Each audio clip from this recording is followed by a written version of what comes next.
Hey everyone, welcome back to the Paisley Couch. It's I, the amazing Flec, and of course my lovable, cuddleable manager and PR agent, or per agent, depending on who you're asking, Lucy the cat. Listen to that crowd, Lucy, listen to that crowd. Did I mention I'm the amazing Flec?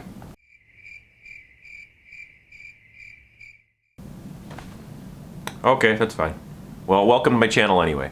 Today we're going to do 3-ball palm spinning technique. Right there.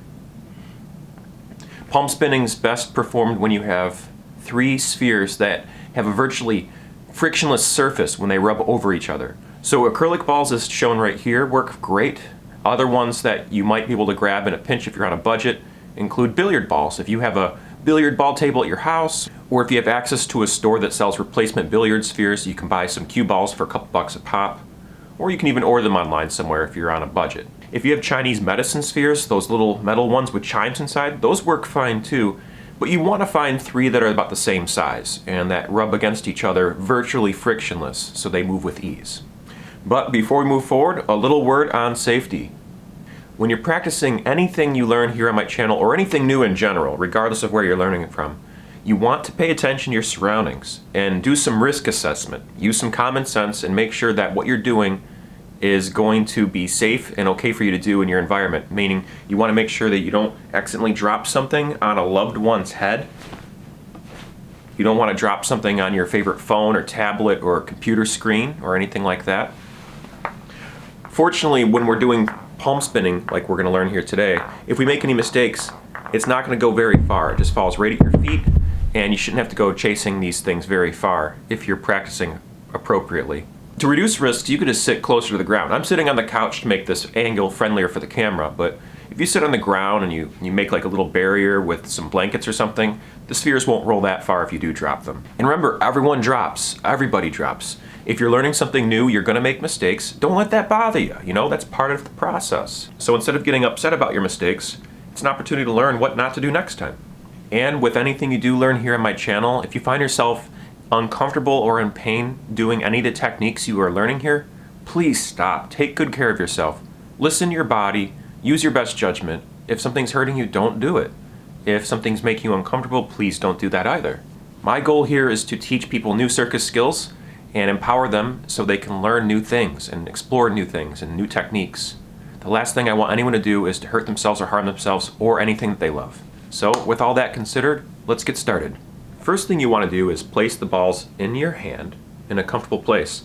What I think is a good ready position is between the pinky and the ring finger, and between the thumb and forefinger, with the 3rd ball resting behind.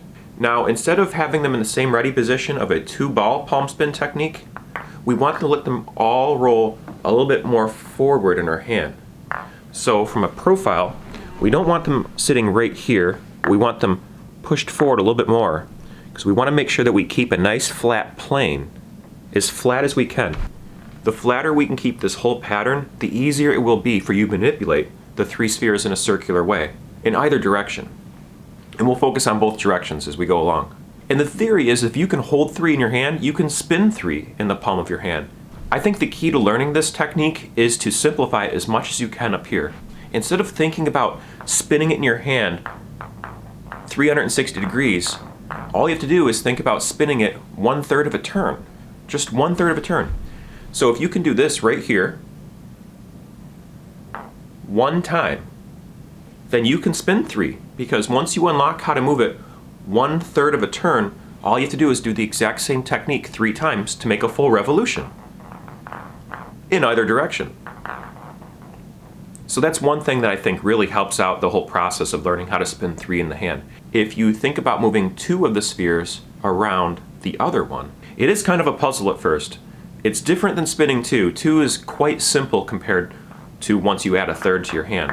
But once you add a 1/3 to your hand and you consider that you only need to move it 1/3 of a turn, and you'll find you'll be spinning 3 spheres in the palm of your hand in no time at all. With your thumb here and you pull back with this one, you're moving 2 of them around the other one. And if you push forward and you pull back, the one in the front will just kind of pop right into place automatically for you, and voila, you have your first 1/3 of a turn. push back and push forward at the same time, and then kind of guide the one in the front along, let it do its own thing, and you manage to do that. It is a bit of a puzzle. There's a number of different ways you can approach this. You can move any two around any one of these. Any way you want to picture it up here, whatever works best for you and whatever works best for the cartography of your hand. But it is a puzzle. Take comfort knowing that if you could just unlock this movement one time, just that one motion, and if you get comfortable and you get familiar with that one technique, you can just think about doing it one click at a time. So I like to think of it as a click. So click, click, click, click, click, click, click, click, click, click, click. And I think that click technique word comes to my mind because when you spin these, they tend to smack against each other when you first learn, and they make a noise you can hear probably on this microphone. This microphone picks up everything, including some Lucy's purrs. So there you have it. That's 3 spheres spinning in one hand, counterclockwise. Now to spin in the other direction, it's a lot of the same thought process, except it's going to feel weird because you kind of have to reposition things a little bit more.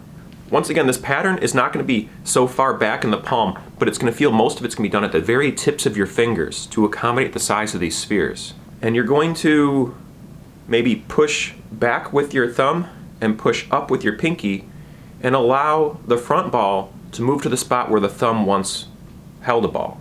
So you're going to push one away, try to move this one forward, so pushing the thumb this way, moving this one this way with the pinky and ring finger, and allowing this one to come back towards the first position. There you go. Now they might smack into each other, they might separate for a little while, but once again, this process comes with repetition and making mistakes.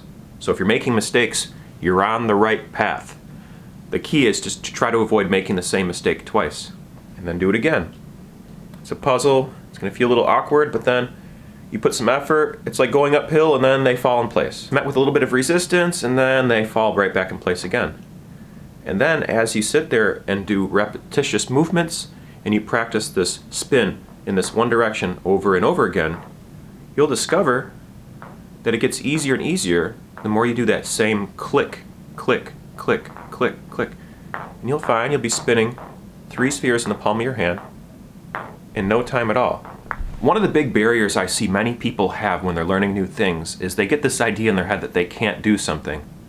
Now, they may not be able to do something. That very well might be the case. We all have different abilities, we all have different bodies, and we all have different aptitudes for certain talents and skills. However, I think very often many of us have all the skills in our toolkit to do a certain task, but we will succumb to self-defeat before even trying sometimes. And then sometimes we do try, but we'll give up after messing up twice or 5 minutes, whichever happens first. Something to consider is something called the 6th minute principle. The 6th minute principle means that it takes you about 6 minutes to learn something, and most people give up in 5 minutes. So therefore, it's always worth going the extra minute. It's always worth going the extra mile. It's always worth putting in that little bit of extra effort because you just may get a breakthrough. And dropping happens with everyone, the professionals, everyone who's practicing something new, even if you are used to doing something over and over again. The best of us make errors from time to time, and especially when you're learning. Please don't let that ever bother you or stop you from moving forward with your practice. Mistakes happen. It's an opportunity to learn. Laugh at yourself. Have fun with it. So I really hope that this video was helpful for y'all here today. I'd like to thank you all very much for stopping by to my channel and watching my videos. I appreciate it very much. Please know that every Sunday I do post another video on something to do with the circus and flow arts, a tutorial, typically beginner level stuff. So be sure to subscribe and check out my playlist tabs to figure out more about all of the different things I post. I post a lot. I am a daily poster here on YouTube now, and I'm starting out, so I'm still pretty young. But I'm learning a lot very fast, and I'm learning how to make better quality videos that reach a broader audience. So yeah, please check out my playlist section to figure out more about what I'm all about and find out more things that you can learn or even other topics that might pique your interest. And that just about wraps it up. I have to say I'd love to stay and chat, but I gotta go and deal with my cat. So as always, everyone remember to keep safe, be well, stay humble, and peace.